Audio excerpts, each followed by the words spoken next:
नमस्कार दोस्तों, 1 जनवरी 2024 जब पूरी दुनिया न्यू ईयर का जश्न मना रही थी, तब जापान में एक 7.6 तीव्रता का भूकंप आता है।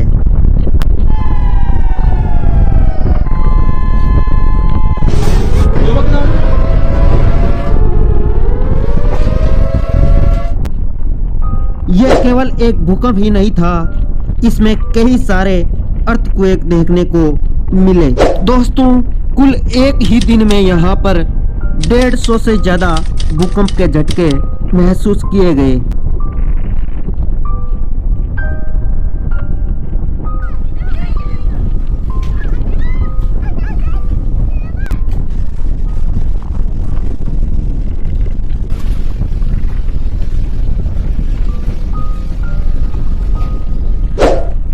जिसकी वजह से समुद्री तट के कुछ हिस्सों में लगभग 1 मीटर तक ऊंची लहरें उठी। तब जापान की मेट्रोलॉजिकल एजेंसी ने एक बहुत बड़े सुनामी की चेतावनी भी जारी की थी। हालांकि बाद में सरकार ने सुनामी की हाईएस्ट वार्निंग वापस ले ली थी।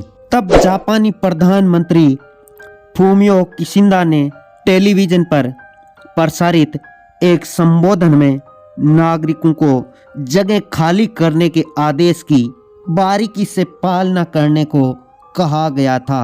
लेकिन तभी 2 जनवरी को एक और हादसा देखने को मिलता है इस देश को। जापान एयरलाइंस का प्लेन टोक्यो के एयरपोर्ट पर कोस्ट गार्ड के हवाई जहाज से जाकर टकरा जाता है। दोनों प्लेन आग की लपटों में गिर जाते हैं। जापान कोस्ट गार्ड का यह प्लेन अर्थक्वेक में लोगों की मदद करने के लिए तैयार हो रहा था। दूसरे फ्लाइट में कुल 379 यात्री सवार थे, जिन्हें बचा लिया जाता है।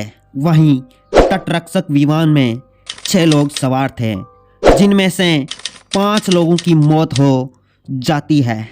2 बड़े सवाल यहाँ पर उठते हैं। पहला तो यह है कि जापान में ही भूकंप और सुनामी का खतरा क्यों है, और नंबर 2 पर है कि जापान भूकंप से कैसे निपटता है, कैसे बचा पाता है इतने बड़े अर्थक्वेक से जापान अपने लोगों को। क्योंकि यही अर्थक्वेक अगर किसी और देश में आया होता तो हजारों की संख्या में लोग मारे जाते, लेकिन जापान में लोगों के मरने की संख्या 100 से भी कम रही है। कैसे बचा पाता है जापान अपने आप को इन चीजों से, आइए समझते हैं आज के इस वीडियो में। दोस्तों, वीडियो पसंद आए तो वीडियो को लाइक और चैनल को सब्सक्राइब करें ताकि और वीडियो आप लोगों तक पहुंच सके।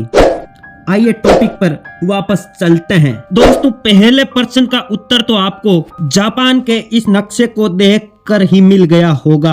आइए समझते हैं। आंसर है जापान की भौगोलिक स्थिति। यह देश पैसिफिक रिंग ऑफ फायर के पास है, जिसे पूरी दुनिया की सबसे सक्रिय भूकंप बेल्ट माना जाता है, जो लगभग 40,000 किलोमीटर लंबा और लगभग 500 किलोमीटर चौड़ा है, जो प्रशांत महासागर को घेरता है। ये घोड़े की नाल के आकार का एक रास्ता है, जिसमें कई सक्रिय ज्वालामुखी है। दुनिया के 90% भूकंप इसी हिस्से में महसूस किए जाते हैं। इस रिंग ऑफ फायर के अंदर कई टेक्टोनिक प्लेट्स मूव करती है और टकराती है। तो ये 16 मेन टेक्टोनिक प्लेट्स हैं, जो धीरे धीरे मूव करती है और टकराती है साल भर साल। और दोस्तों, जापान इन 4 प्लेट्स के जॉइंट पर मौजूद है, जिसमें पैसिफिक प्लेट और फिलीपीन प्लेट उत्तर की ओर और नॉर्थ अमेरिकी प्लेट और यूरेशियन प्लेट पश्चिम की ओर है। रिपोर्ट्स के अनुसार फिलीपीन प्लेट और पैसिफिक प्लेट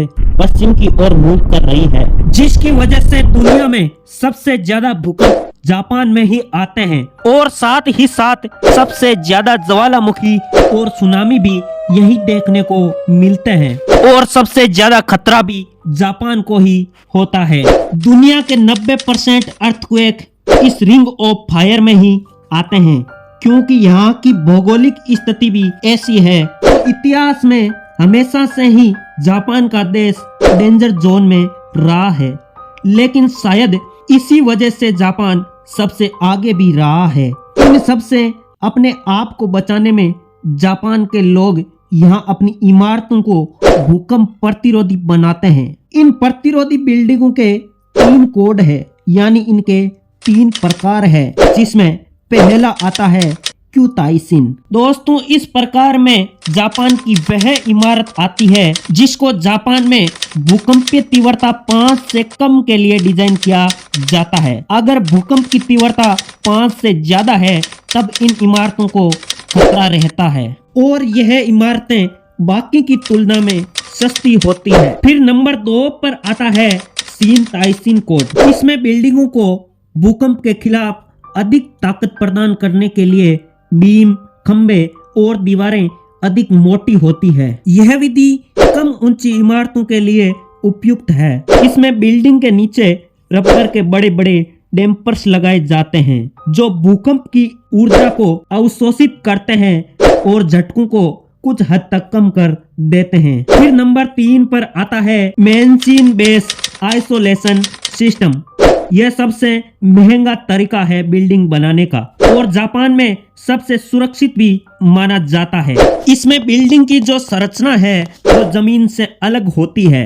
इसमें पूरी बिल्डिंग एक आधार पर होती है जो नाजुक प्लास्टर वर्क के साथ जमीन पर बनाई जाती है। इस निर्माण पद्धति का उपयोग अक्सर गगनचुंबी बिल्डिंग बनाने में किया जाता है। दूसरी तरफ सुनामी से बचने के लिए भी जापान ने कई तरकीबें अपनाई है, हालांकि वो इतनी सफल नहीं रही जितनी भूकंप वाली रही है। जापान ने अपने वार्निंग सिस्टम को भी काफी बेहतर बनाया है, जिससे अर्थक्वेक के समय काफी कम समय में लोगों को वार्निंग दी जा सके, लोगों को खतरे के बारे में बताया जा सके।